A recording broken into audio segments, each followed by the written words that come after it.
বন্ধুরা, আমরা যারা ফেসবুক পেজ ডিলিট করতে পারতেছি না তাদের জন্য আজকে আমার এই ভিডিওটা।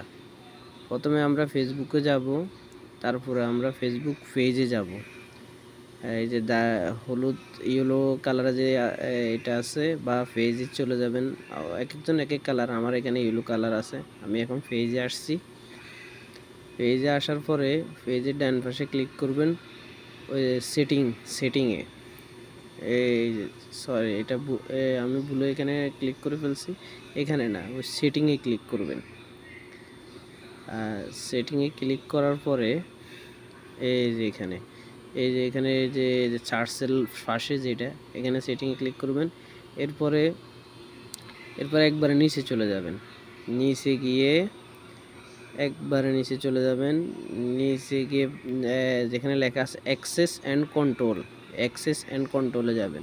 এখানে দেখবেন ডিঅ্যাক্টিভ অ্যান্ড ডিলিটিং। এখানে ডিঅ্যাক্টিভ পেজ, ডিলিট পেজ। এই ডিঅ্যাক্টিভ পেজ আপনি যেটা করতে মন চায়, ডিলিট পেজে দিচ্ছি আমি, কন্টিনিউ দিচ্ছি।